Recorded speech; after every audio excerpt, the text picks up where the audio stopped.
Am I actually broken? And if I am, can I be fixed? Why did it feel as if my birth created an inconvenience for my father and a burden for my mother? Why is the choice of neglect commonplace for Black men?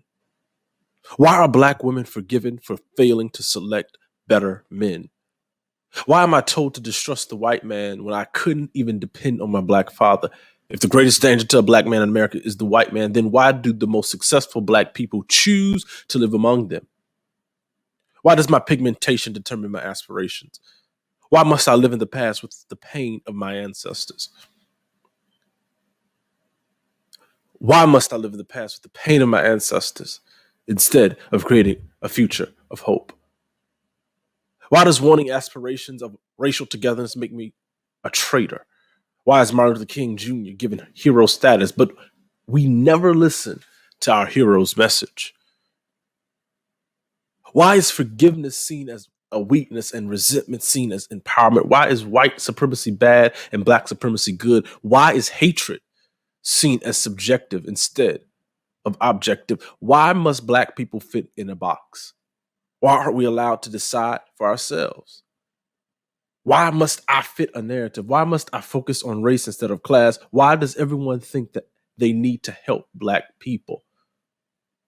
Why are Black people tolerating lowered expectations from the liberal elite?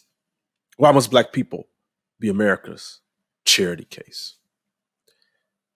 Those are the words from Adam Coleman, an author, an advocate, an activist in many ways, and founder of Wrong Speak Publishing.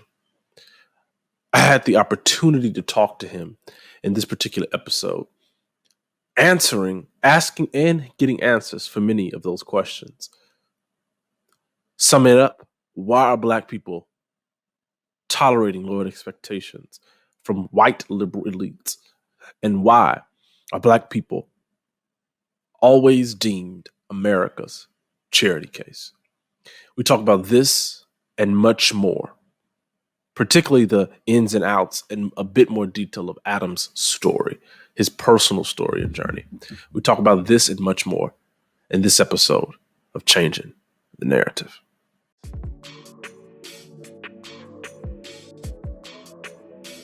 You don't become what you want, because so much of wanting is about living in the space of what you don't have. I believe that we all share this common desire. We all want to be liked. We all want to be accepted. Everything we do in some way considers that fact. You can't bring life if you don't have vision. You don't build your character because, letting go of your ego. Thank you for listening.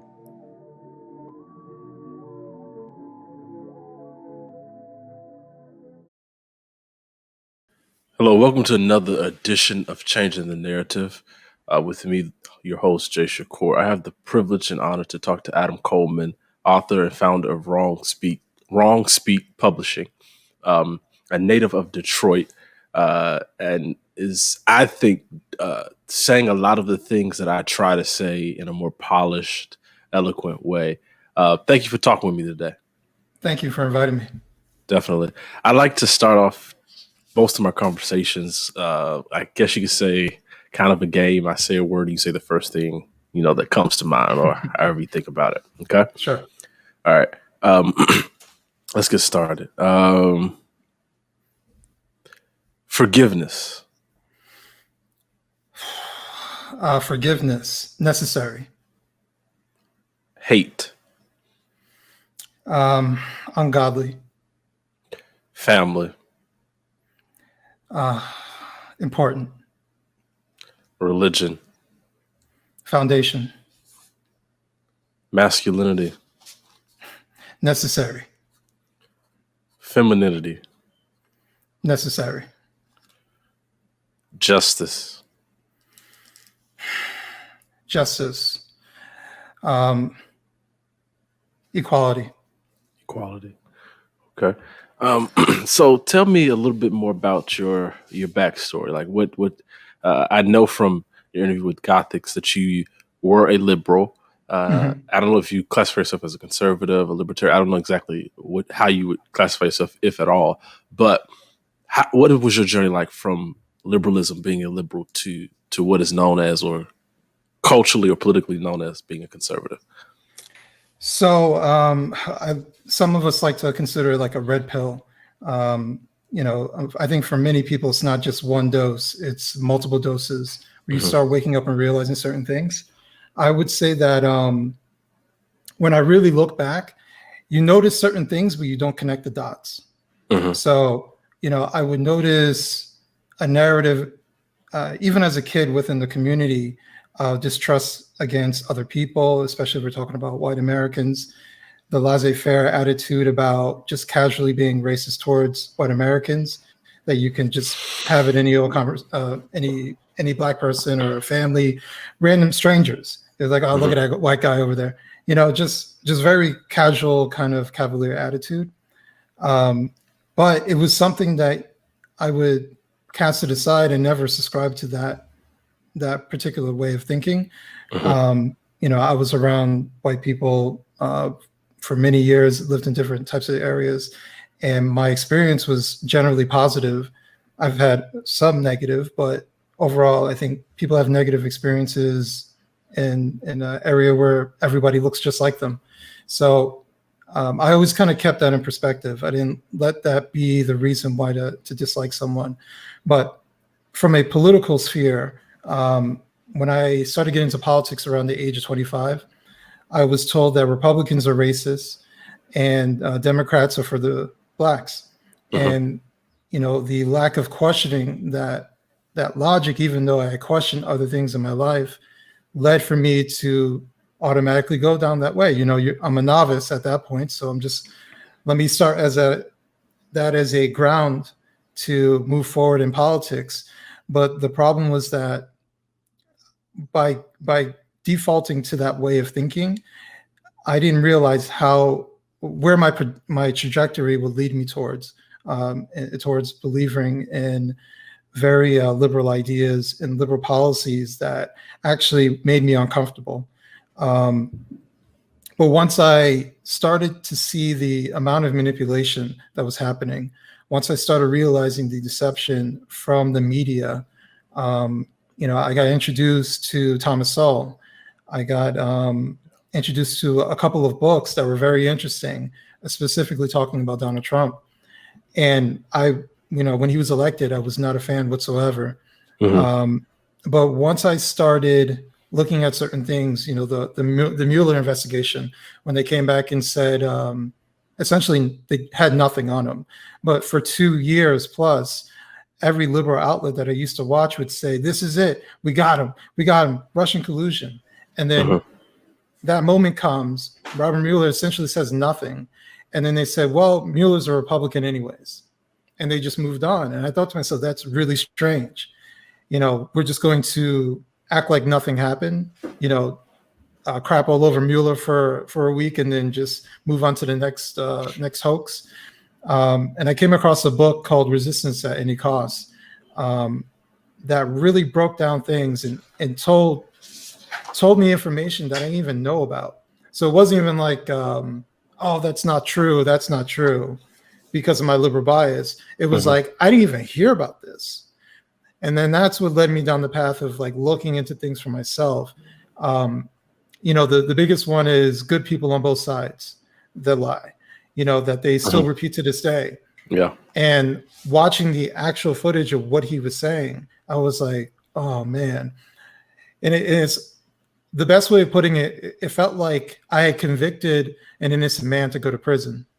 You start realizing like I made all these judgments about this person. I was completely wrong. He's not perfect and he's definitely flawed, but he's not, the next coming of Hitler, like the media wanted you to believe. And he's not some staunch racist. And one of the funniest things that happens with the media is they say, will you renounce white supremacy? And they have these montages of him saying, I renounce white supremacy. I renounce, neo-Nazis. And he does that hundreds of times. And they always say, are you finally going to renounce? Yeah. It's that kind of manipulation. that they're trying to signal to the crowd that he never once renounced it, meaning that there's always that question: is he part of the KKK, the neo-Nazi? Is he supportive of white supremacy? So there's always that racist boogeyman that they leave behind to control the narrative and control how people feel. I'm kind of veering off a little bit, but Why? I guess a follow up to that would be, why do you think they can get away with it? Because for me, watching initially as you were, I wasn't a fan of Trump. I've been into politics since I was 13 years old, but I never went. And really, to be honest, what got me paying attention to politics was Barack Obama. But when Trump came along, I thought, okay, this is just a publicity thing. He'll be done and he'll be finished. But then it became more obvious he's going to probably win the primary. Not sure how election night is going to go, but it looks like he's going to at least be close to winning. And the biggest question I had that entire period of 2015 to the actual election was, how is this man who was in culture? If you watch any TV show, sitcom from the 90s, he's mentioned in at least one episode in most of them, or referenced Donald Trump or the Trumps or something. He was on all the talk shows up until really 2011, 2012, 2013. He was around, especially in the Black community. He was around, known, friends with very high popular Black celebrities. How do you think they get away with it? With almost seemingly overnight making him, worse than, if not Hitler reincarnate? Well, I think that's a very complex answer to give as to why. So the common denominator I always find is the mentioning of race. What really moves people, and this is actually a good thing, what really moves people to have some sort of political action is racism. And that's actually a good thing. The acknowledgement that racism is a negative thing. We don't want to have a racist president or racist anybody who's in power. So that on itself is a really positive feeling. And that should actually be something that we should be proud of as Americans, especially knowing the history of America. And especially even outside of America, understanding how our view on racism and hatred is actually, I don't want to say abnormal, but it's not common in every country. There's very biased, hateful, whether it's hateful culture or whatever, tribalism that happens within other countries and other continents. So our view on trying to eradicate or diminish racism is actually a really positive thing. The problem is that because we feel that way, the people who are in power, the people who are in control, will always leverage that against us. So, for example, it makes me think of the Russians. One of the things that the Russians knew was that our good nature and our free spirit are open to discourse. The USSR knew that about us, that we were so open to free exchange of information that they knew that they could supplant stuff like Marxism and communism into our culture, because we don't have laws banning, this particular speech, or we don't have laws banning this particular ideology. So, they can implant something that will ultimately tear us apart. And that's kind of like our good nature is kind of our weakness at the same time. So they're able to leverage racism because our hatred of racism is our good nature. But when people know your good nature, they can always use that as a weakness for you. So when I think of, the political racism, for example, the most ridiculous thing recently that happened was the Georgia laws for the voting laws. And when I remember first hearing the outrage, and I'm like, all right, well, at this point, I don't believe anything that the media says, just by default, until they prove otherwise. So I'm like, all right, what are people so outraged about? And I read it, and it's the most non-controversial thing I've ever read in my life. Usually there's something like, okay, I can see how someone could manipulate this, but there's nothing in there. This has no teeth whatsoever. And it just goes to show that they can leverage Black people, even against other white people, and say, you should reject this because it hurts Black people. And someone who is good-natured, regardless of their political ideology, will say, if that's true and it hurts Black people, we don't want that. And it's that manipulation of race, the constant mentioning of race, that becomes so aware. You become very aware that it's happening constantly, over and over and over and over. And anytime there's a tragedy, someone profits. And the death of Black men across this country, someone's making money off of it, and some organizations making money off of it. There are billion-dollar corporations that make money off the narrative of our criminality, victimhood, off of politics. Someone's making money. BLM, for example, God knows how much money they brought in last year. They're making money off of our victimhood. And I think they're able to get away with it because we are so sensitive as a greater society. And Black people allow this to happen because we see ourselves as historical victims. And we are always hyper aware of something, even though that hyper awareness can make us seem paranoid. And a lot of times it does make us paranoid. And that paranoia becomes our weakness and we become manipulated. I totally agree. So for you, why the book? I guess the question is, what provoked you to say, okay, it's time for me to collect these thoughts, put them together, and write this book? So I initially wanted to write a book a few years ago. I wanted to leave something behind for my son. He was a teenager, or becoming a teenager at the time.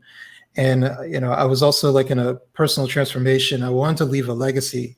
I thought to myself, what's one way to stay alive in the world forever? And that's if you leave a legacy that can be passed on. So, my son is my legacy, but also giving him something that he can carry on to his son and then their son and so on.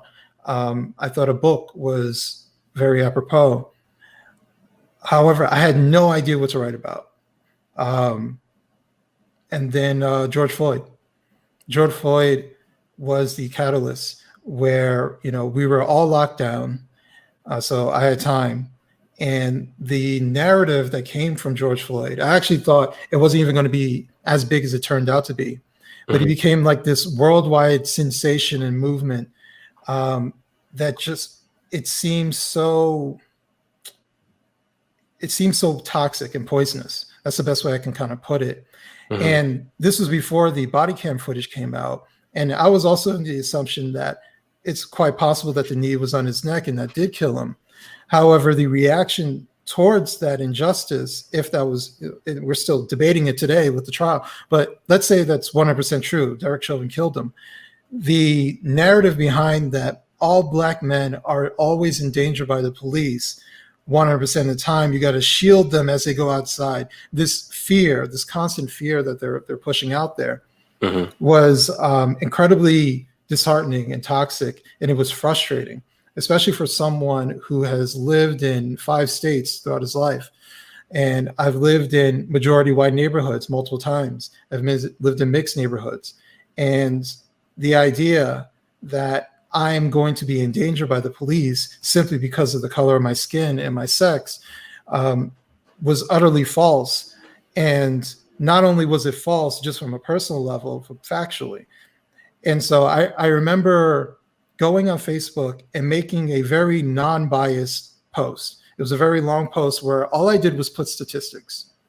I was not just like FBI statistics or anything like that. I was literally breaking down what is the difference between like Black lives and any other life in America. So I was looking at income. What are the areas that Black people live? What's the general income level? What's the difference between married households and single households, and splitting up our race? And even at the end, I said, I'm not making any sort of conclusion, but I think it's important for us to look at all these details because they matter. They help to make sense for things. And one of my family members was so outraged by one of the statistics that I put out, even though it was a statistic basically stating that more white people in total are killed by the police who are unarmed than black people. And I also stated, granted, it is disproportionate based on the population, but the fact still remains that more white people are killed by the police who are unarmed than blacks. But the narrative that people believe is that basically no white people are killed by the police, and that every white person who talks back to the cops just gets, just let go and nothing ever happens to them. That's white privilege. But they were so outraged, even though I put that disclaimer acknowledging that the disproportion of our numbers, even though in total their numbers were higher, really pushed me to be like, something is wrong here. Someone that's known me, I'm okay with people being racist or racism. And she said, yes. And I said, then there's nothing to discuss here. And this is someone that's known me my whole life, has seen me grow up and was around their family. And so it was that kind of thing where I'm like, man, this thing is really deep. And it was very frustrating, and I felt like I had to sit down and start writing. So that's what really pushed me. I understand that. I think the rejection of fact, as of in the last 5 or so years, this idea of presenting facts, I've been told if you present facts, present statistics, that's racist. How I don't know, but I've gotten that, and it seems to be some sort of cognitive dissonance when you present the facts.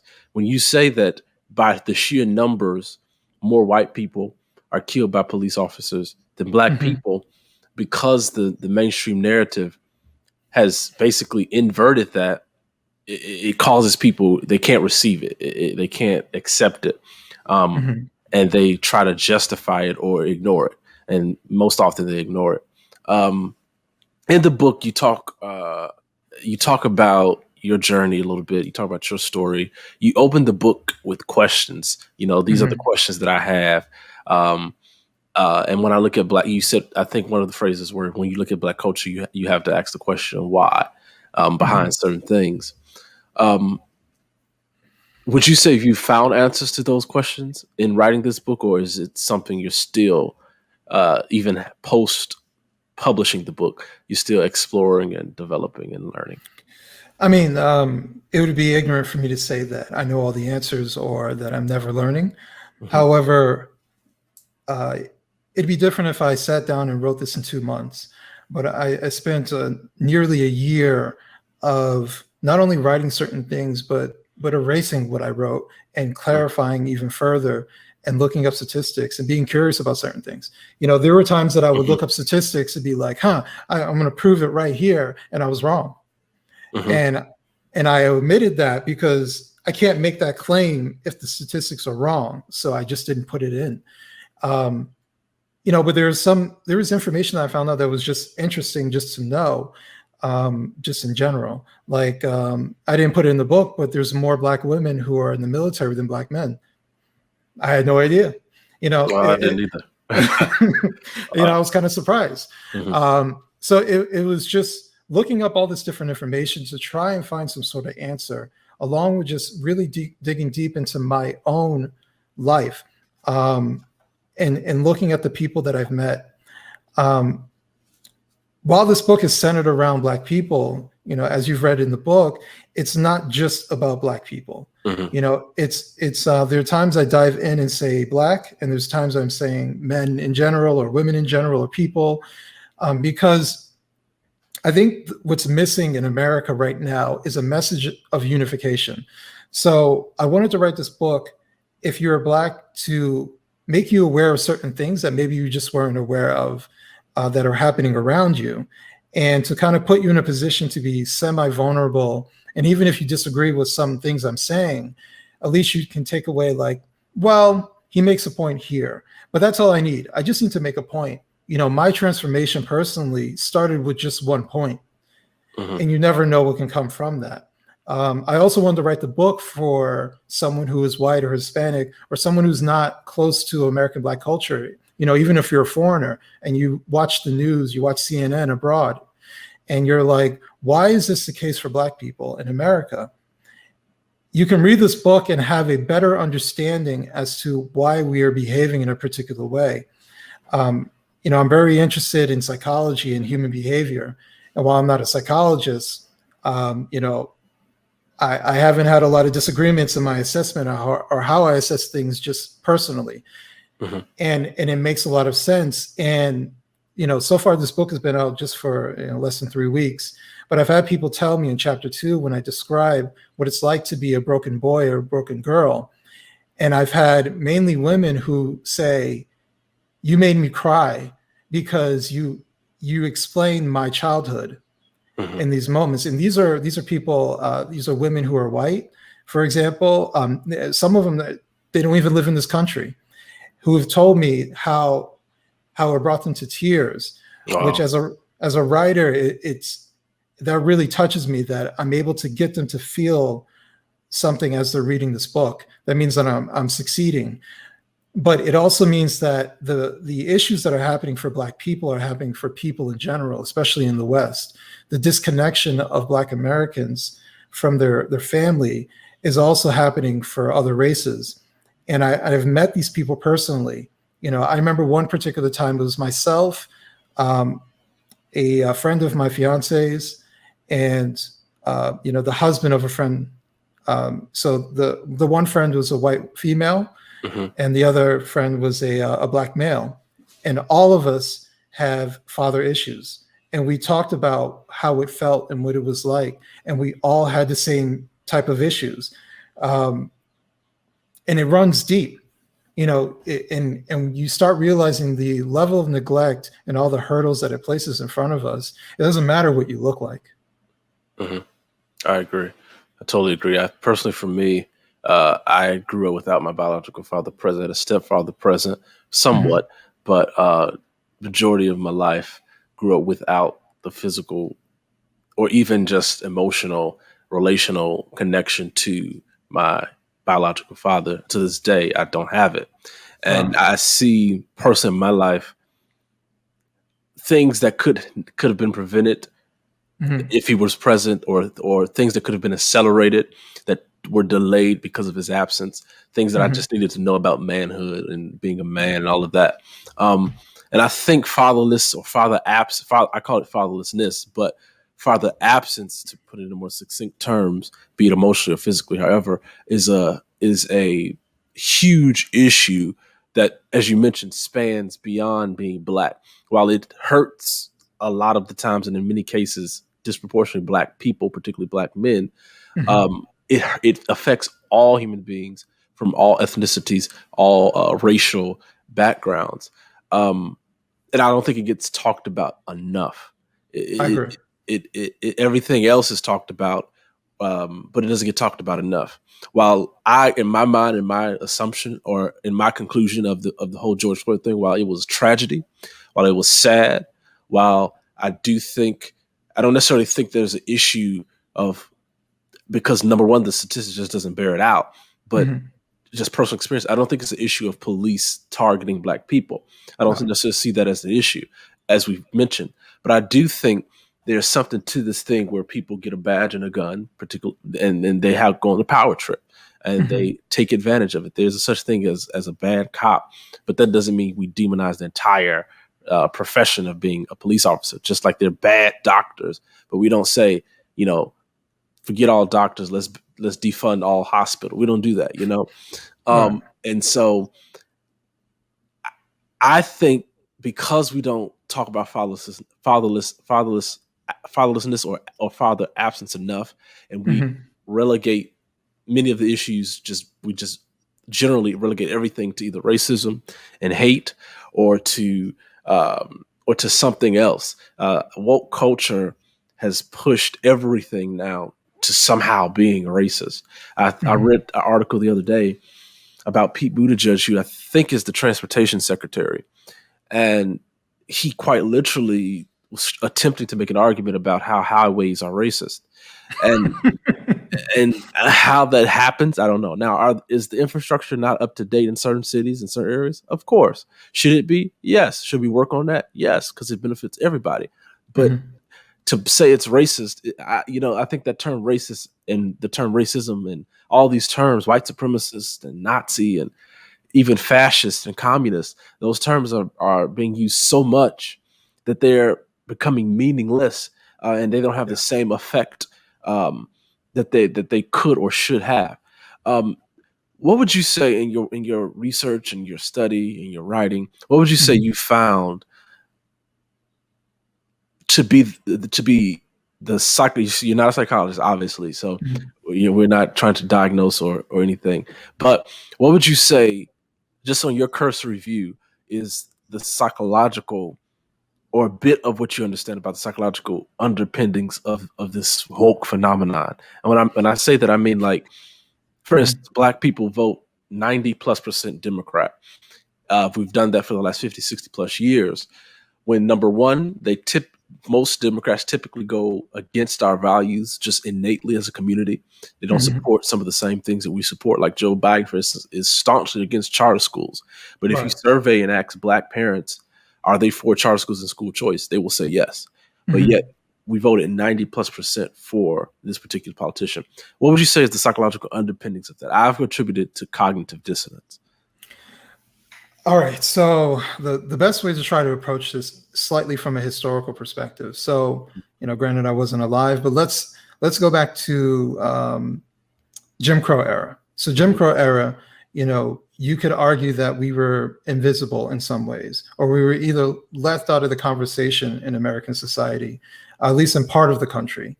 And our treatment was ignored. So then you have the civil rights era, and then the passing of the Civil Rights Act. That is our recognition of our treatment and our negative treatment. The problem is that culturally we've gotten used to seeing being pandered as being cared for. So if we are, if they say Black people, our ears perch up, and it's like they're talking about us. But it reminds me of like those 1990 comedy movies where the nerd thinks that he's in with the cool kids because they called him over and say, hey, what's going on? Meanwhile, they're trying to play a prank on him. And that's what's happening with us. The elite, the political elite, the media elite, they are the cool kids, and we are acting like the nerds who are constantly wanting the attention. And so they say reparations, and we say, yeah, give us reparations.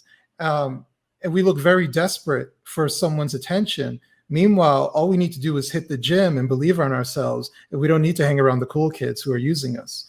So, there is this constant want, this constant pandering, and the pandering it becomes so obvious that other Black people take part in the pandering too. So the Al Sharptons, the Benjamin Crumps, there are countless amount of Black media people, the Roland Martins, they will pander to Black people, and they'll wear African garb and say, remember your history, remember where you come from, and constantly remind you of your trauma. And it's that constant rehashing of trauma and that constant pandering that really keeps us in a state that we haven't changed. And it makes us ignore, like you said, if you broke down policy by policy, we're generally kind of middle of the road or conservative about certain things. But if you leverage on race, well, that's a different story. And so with us, race always comes first. Everything else is fifth. Like there is no second. Race is first. Yeah. And so if race is first, who is sticking up for our race? Well, the people that are always calling out our name. All right, so it's the Democrat Party at this point. So that's why we are in the position politically to always lean towards the Democrats. The Republicans, and I've always said this, the Republicans are generally conservative, and conservatives see your color, but they don't care about it as an ultimate determination of who you are. They recognize our history, but they don't let our history determine who I am as a individual and who you are as an individual. We have nothing to do with each other. Just like a gangbanger who ends up in jail has nothing to do with Adam Coleman, just because we share the skin color. It'd be the same if I said, well, you have blue eyes and Susie has blue eyes. Y'all must know each other and believe the same things. It's just as arbitrary as anything else. And it's why it really makes no sense when you see someone who's from Africa come over to the United States and all of a sudden they're African American, but they're like, no, but I'm from Ghana, I'm Ghanaian, so you have all these different, political correctness that are constantly trying to lump us together and make our history all the same. And they use that against us. I agree. One thing I've noticed, particularly with the Ben Crumps and the Al Sharptons of the world, is to them it does not matter. I live in Chicago. I'm in Chicago right now, and it does not matter the exponential amount of violence that occurs in this city alone, in the Black community with Black people. It boggles my mind that 13% of the population can account for nearly almost 60%. It's a little under like 54 or something like that. 54, I believe is the number, of violent crimes in the country. 13% of the population of the American population. It boggles my mind that every week in Chicago, someone, particularly a Black person, a Black child, is killed. Mostly by accident, but regardless of the reasoning, it's still a tragedy and it's still wrong. And nothing gets said about it. Like, we know George Floyd's name, right? But I'm pretty sure many Black people, or many people in general in the country, don't know the name of Legend Taliaferro. I believe he was a kid under 10 years old, shot, killed. Sequoia Turner is another example of that. And so we don't know those names, but again, we do know the names of George Floyd. And I think it's something there with this idea of, and you mentioned this before, you mentioned this in your writings of death, and particularly Black death, and seeing it. I don't know if you're familiar with Project Veritas, but they just did like a whole expose on CNN. And one of the things, very telling things that one of the executives said was that fear sells. And I think part of what is creating this echo chamber of victimhood and oppression, particularly in the Black community, is this constant onslaught of fear being pushed, right? If it's not George Floyd, you have to be scared of police and all of that. If it's not that, then you have to be fearful of the racist white Republicans who are trying to take your voting rights away, when really, if you read the actual bill, they probably expand it a little bit on some of already set procedures. So I guess I want to ask, do you feel that there's any hope? I say that because the way culture is going, I personally, I don't see any. I think it'll have to get worse before it gets better. But the way culture is going, it's as if those who have the courage, the sense to tell the truth, are either shunned, ignored, or whatever. But do you feel that there's any hope that we'll get more to any true unity? Because that's a buzzword, but is there any hope for that? So I'm optimistic. Some days I feel less optimistic, but in general, I'm optimistic. So one of the reasons why I'm optimistic is that me and you are sitting here talking about this, and this conversation probably wouldn't have happened 10 years ago. And the amount of people, even though I don't necessarily classify myself as Republican, the amount of Black Republicans that did exist years ago was extremely small. And one of the great things that happened during the Trump administration was getting Black people to say, hey, you know what? The Democrats are kind of funny. Let me see what Trump is trying to do.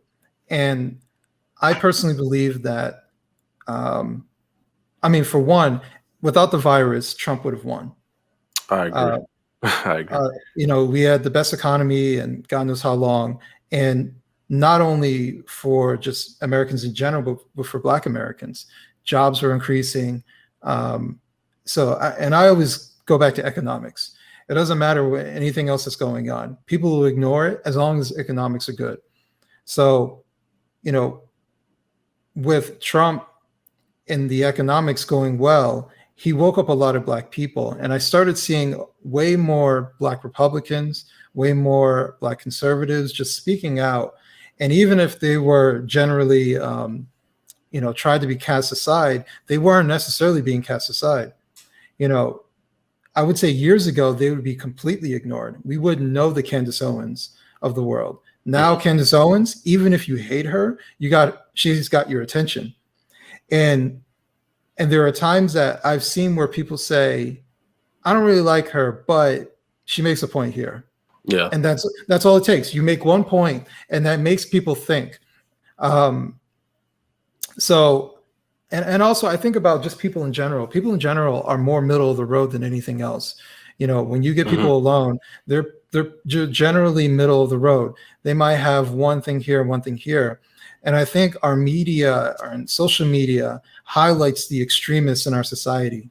So, for example, me writing this book, I wasn't writing for, the feminists of the world. I wasn't writing for the far leftists or anybody like that. I was writing for the average person, the average middle of the road person.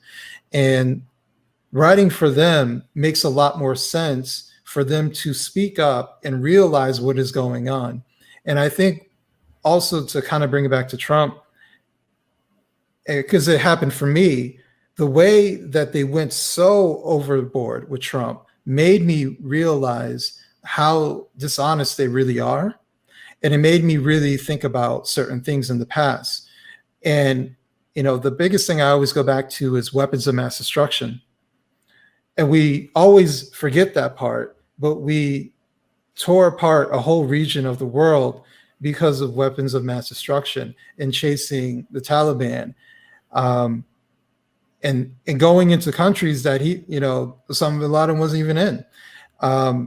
So it's that kind of failure from the media and learning about how the media works alongside, members of the CIA or the government in general, how it's just one big club. And Donald Trump was not part of the club. He was economically rich, but he wasn't elite. And he wasn't part of the government elite, the political elite. And they wanted him out. Both parties wanted him out. And best believe that Mitch McConnell also wanted Donald Trump out because now they can go back to business as usual. But am I optimistic? Yeah, I'm optimistic because I think the people who are in charge the past 4 years really showed their hand. I think for years, people like me and you were able to miss certain things because they were subtle, but they went extreme the past 4 years, and it makes us rethink what has actually happened previously. So I've become way more skeptical, but a good skeptical because of it. So I think there is hope. I think there is hope. And I think there's hope for unification. I think there's hope for Black Americans just in general. But I think there is hope. Okay. Yeah, very optimistic. I some days I am, some days I'm not as well. Yeah. I just really at this point, I don't know because it seems when things are getting back to quote unquote normal or at least steady, something else happens, Hitting on your point with the elite or elitism, something that I did not understand about politics, about this whole cultural thing is this aspect of the elites. And I think, as you mentioned, I think Trump helped really. Trump just being Trump, as imperfect, as flawed as he is, he by nature being who he is, helped expose this. If it was his intention, I don't know, but he helped expose this sense of I like to say it like this: the reason a Bush and an Obama could easily get along is not because of true unity. Obviously, their politics were completely different. They saw the role of government completely differently. We understand that for the most part. But the reason they could easily get along, or more so easily get along than a Trump and Obama could, was because they were a part of that in crowd. They were part of the club, right? They, to some extent, to some aspect, they were part of the in crowd. But Trump comes along, who, as you mentioned, I think that's perfectly said, who had the money to be a part of the elite crowd, but wasn't. And you see that as almost, I see it as almost the media saying, okay, you're not going to, you once were a part of us. You were in our circles, at our parties and all of that. And we were at your parties and all of that. You were in our circle, but you're going to, in many ways, turn your back on the elites to help make America great again, and or at least that's what you say, or to cut taxes and to do these different things. Okay, we're going to make sure you pay for it by ruining your reputation, or at least attempting to do so. Going back to your book and your story,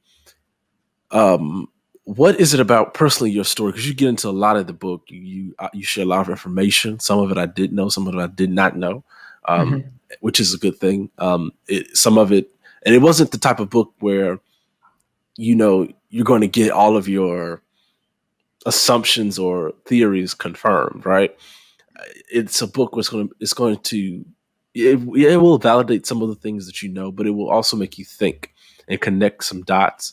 But what is it about your personal story that you really want to come across above everything in this book? So, my personal story of just having ups and downs, feeling like a victim at times, a victim of circumstance, but just carrying on that victimhood, being depressed, having panic attacks, experiencing agoraphobia. All these things are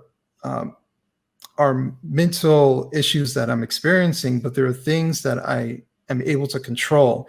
But when you don't believe that you have control over it, they persist.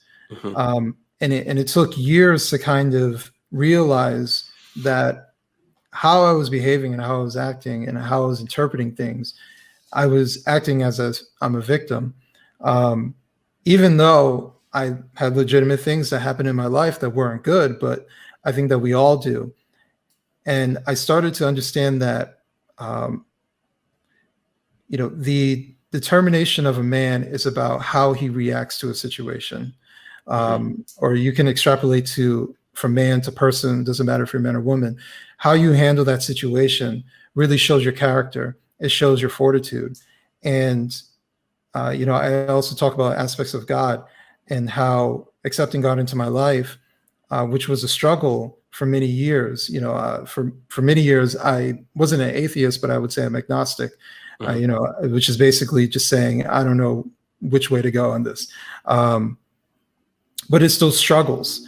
And it coincided with my return of faith, and also coincide with my maturity and as a man, accepting my masculinity as a strength, as a positivity, because for many years I was acting as a effeminate man, acting very weak, and I was getting ran over multiple times, especially in relationships. I try to throw my story in purposely because I want people to understand a personal lesson and how it mixes in when I'm talking about Black culture. So, feeling like a victim starts on an individual level. So I'll just use my story as an individual. But imagine if a community feels like a victim and how they would react and how they would behave. It's so strong, victimhood. What makes it worse is that, on an individual level, no one was necessarily coming to me personally and pandering to me, which allowed for me to kind of escape feeling like a victim. Eventually, it was just work on my part. But imagine if you have the ultra wealthy, the influential, the powerful people constantly reminding you of your trauma and your pain. It makes it really hard to escape that victimhood narrative. And so that's why I wanted to start from an individual level extrapolate it to a community level, or in this case, a racial level, and also from like a human level, there's I talk about dependency, government dependency, and usually when you say that, you're like, oh, you're talking about welfare. That's partially, but our dependency to look towards the government to solve all our problems puts us in a position of weakness, not strength. And it says that we can't do for ourselves unless someone does for us. And it's that weakness, it's that losing of agency that I'm extremely worried about when it comes to Black Americans. That agency needs to return, and we need to understand that we are powerful, and government is not our solution. The idea that government will solve everything for us has been a failed experiment since the civil rights era. Getting the government, and I want to make this real clear, the government restricts, the government doesn't grant. We have God-given rights. It's just a matter of, does the government restrict those rights, or are they going to step away and keep their hands off our rights? When we went to the government during the 1960s or the Civil Rights Act, it's because the government was restricting our rights. And we were saying, stop restricting our rights. Jim Crow laws are immoral. To set a level playing field. What that stemmed from, and what people who, let's not say Al Sharpton, but the Jesse Jackson, because Jesse Jackson was the right-hand man, or one of his right-hand men for Martin Luther King. We started looking towards leadership. We started looking towards government.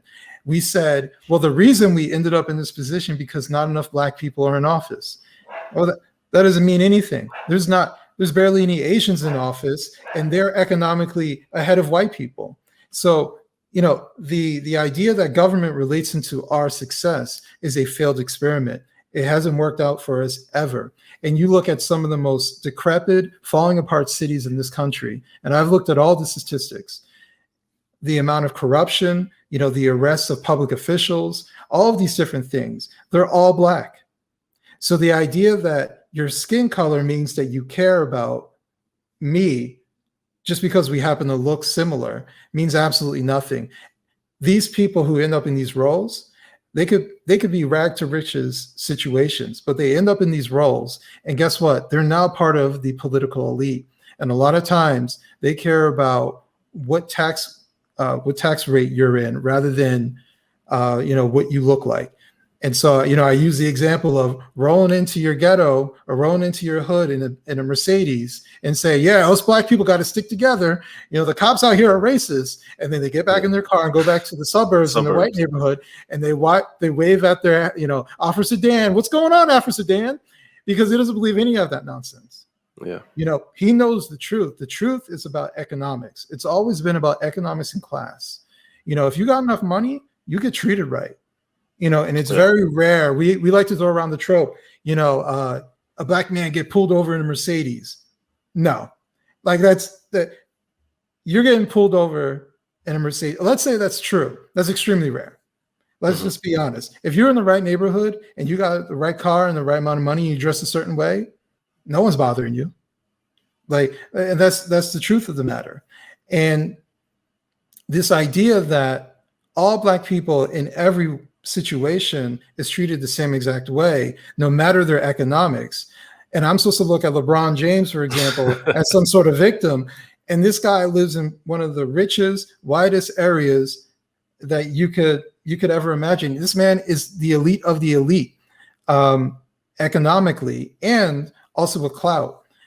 And I'm supposed to look at him as some sort of victim when he gets on camera and starts, weeping about, this keep happening to us. All of this is ridiculous. Yeah. And it's insulting that he believes he can get away with it, but it's also a shame that he does get away with it. Mm-hmm. And so I just think that the realization that the real division is not a racial division. The real division is a class division. Mm-hmm. And it don't matter if they're Black, white, Hispanic, whatever. If they are part of a certain group, they are more likely to feel a certain way about certain people. So we can use Barack Obama, for example. This man went to, I believe he went to Harvard and he went to Columbia. Mm-hmm. What makes you think he's not part of the elite? When he came into office And we discover that all these banks did bad loans and they caused this huge economic crash. What does he do? Nothing. He says, don't do it again. And then they write laws to basically say that, hey, you don't have to come for us for a bailout. You could just keep printing money. So they all pat each other on the back, but we looked at Barack Obama as our Black savior, like he's the reason why we can now do anything that we want to do. And it's that admiration of government, this belief that government is savior, and government is a solution, this begging of reparations, all of it just says that the individual is incapable unless daddy government does it for us. Mm-hmm. I agree with you. I've always said that I think all human beings have some type of faith, right? You may not be a Christian, a Muslim, or any of the traditional religious beliefs, or be a part of any of the traditional religions, but I'm pretty sure to some extent you have faith in science, or you have faith in something. And typically, and for many, that faith ends up in the hands of government or politicians, or a certain type of politician, or a celebrity, or whatever. So I think all human beings have some type of faith. It's just a matter of where their faith is placed. You talked a lot about elitism. You talked a lot about the elites. Where do you foresee? This is the last question. And then I want to bring it home, but. In your writings, in your public presentation of yourself and your ideas, what has been the biggest misconception, and what would you like to correct? What would you like to correct on record about that, if anything? I have a whole chapter talking about the misunderstanding and miseducation of Black conservatives. And I use my story as an example of being a former liberal and my viewpoint and how I got into politics, and basically what I told you earlier and what I was told about conservatives or Republicans. But the reality was that I had never actually had a one-on-one conversation with a conservative to ask them how they felt. And it wasn't until, by chance I ran into a conservative who I respected. He was a British conservative. He introduced me to Thomas Sowell. And I'm thinking to myself, after I read, the book Black Rednecks? My favorite. Yeah. After reading that book, and I'm like, man, I never heard of this guy. How is it that I've been into politics for 10 plus years, and I've been alive for 3 decades, and I've never heard of this man? And that had me really questioning things about how we approach conservatism, what we are told about conservatism. I'm an admirer of Martin Luther King. I have you saw in the book, a bunch of quotes from Martin Luther King. For everything that's being said, he's a social conservative. His belief in self, belief in the individual, his belief in God, he sounds like a Christian conservative, if you ask me. Now, I've heard stories about him advocating for like socialism and stuff like that. That's a different story. But a lot of times when we're talking about things, we're talking about a social aspect. The misunderstanding, the biggest misconception is how we view Black conservatives, how we view Black libertarians, how we view basically non-liberal Blacks. And what I think people are unaware, they're unaware of 2 things: the laissez-faire name calling that can happen in public forum about them. You can call Clarence Thomas and Uncle Tom all you want. You will never lose your job. You will never lose your publication. You'll never lose anything. You'll be right back on the air. Even if a couple of people are like, I can't believe you said that. Guess what? You won't get fired. Nothing will happen to you. It is that constant allowance of degrading someone just because they have a slightly different approach to life than you. And I don't think people realize how common that is and how laissez-faire that is, especially in a very public forum. So there's that one aspect. The other aspect is, and I feel as I was writing it, I felt really regretful. A great man like Ben Carson, who went from failing in school, growing up in poverty, to reshaping his life to become one of the best surgeons in the world, is now just an Uncle Tom, and we cast him to the side. Carol Swain, who was a high school dropout, who went back to school and became a professor to teach at Vanderbilt and other high-level institutions, to reinvent herself in such a scenario as a child. Growing up in a house where there's no indoor plumbing, you had to go outside to an outhouse. Like, she came from extreme poverty within America, and she's able to make something of herself. Mhm. These are stories that we should be highlighting, and we're always looking for the first Black this, the first Black that, or clap our hands when a Black person achieves certain things. But we essentially have a group of Black people that have achieved monstrous achievements that we just completely ignore. Clarence Thomas is a perfect example, coming from poverty to end up in a position that is extremely exclusive. And it's a lifetime appointment. And we ignore this because he is conservative. If he was liberal, more liberal minded, we would be applauding him. He would be on our walls alongside Obama and Jesus. Yeah, Black Jesus. No, Black Jesus, exactly. But we completely ignore them, and we cast them to the side. Oh, Sorry. no problem. But basically, as I'm writing this, especially Ben Carson, learning about him, it brought me to tears at one point, because, like, Mhm. man, I really just pushed this man to the side and ignored who he was and the accomplishments and his story, simply because he wasn't on my team.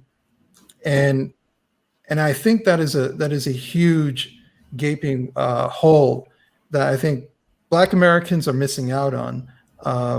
These are great people who achieve great things, and they deserve just as much recognition just as anybody else.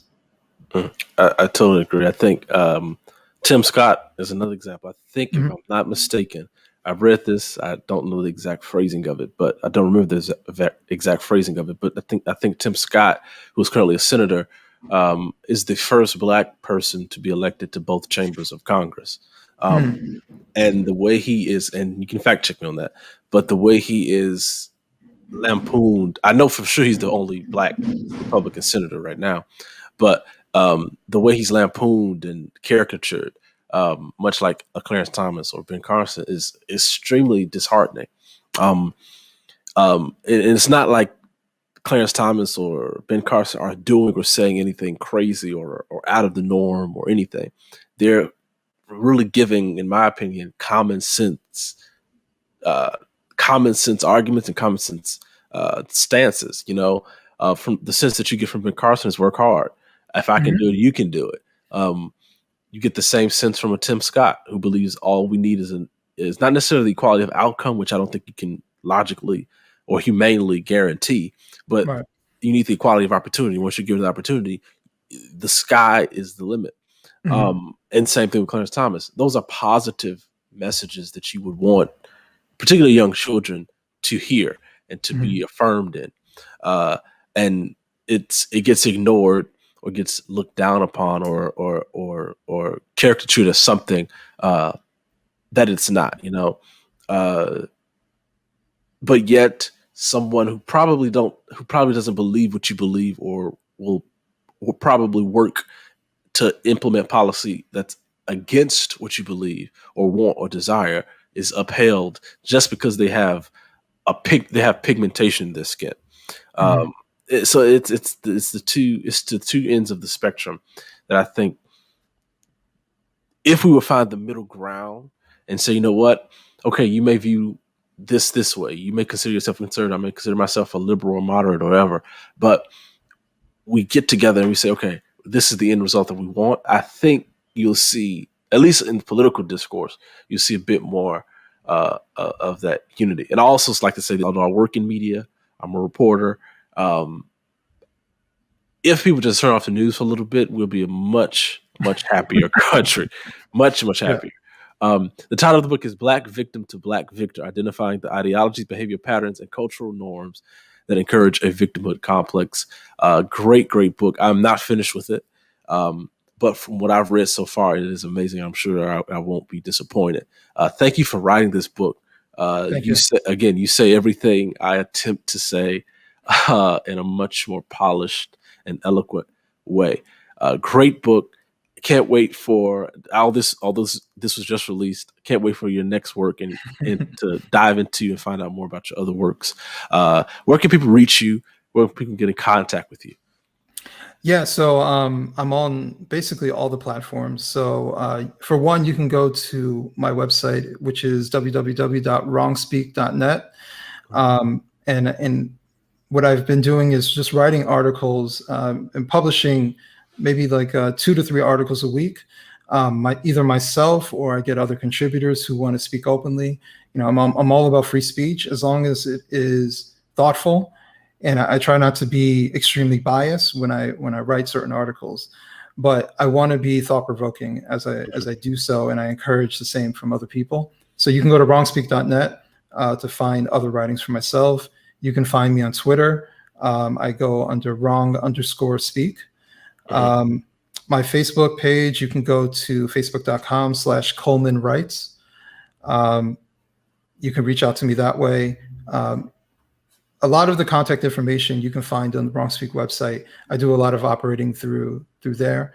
And just to also add, you know, this book, and I want to make it clear to anybody who's listening, this book is centered around Black Americans, but the underlying story is fortitude. This is an outlining of things that are happening for everybody. While Black people are used as the example within the book, it's relatable to anyone. And ultimately, I know you said you're not finished with the book, but there are 9 chapters that outline resolutions, or I should say solutions. And these are solutions not only for Black Americans, but for Americans in general. And what I wanted to really highlight is the possibility of bringing people together, unification. So if you're someone who's Black, you can give this to a white person to have them understand. If you're someone who's white, you can give this to a Black person to have them understand. This book is for everyone. I agree. Just from what I've read so far, it is.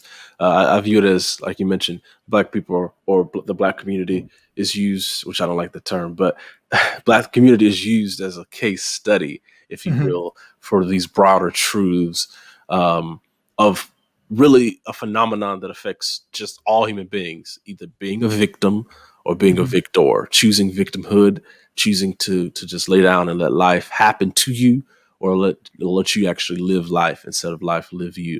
So Exactly. thank you again. Great approach. I know I'm recommending this book to anyone who asks us about it, and even if they don't ask about it, I'm going to recommend it. I think it's an amazing read. I think it's succinct, and so I'm going to try to get this book into as many hands as I possibly can. Again, thank you for taking the time to talk with me. I appreciate you for giving me some of your time. I appreciate it. Anytime you want me on. Definitely. I definitely plan to have you back. Thank you. Have a great day. You too.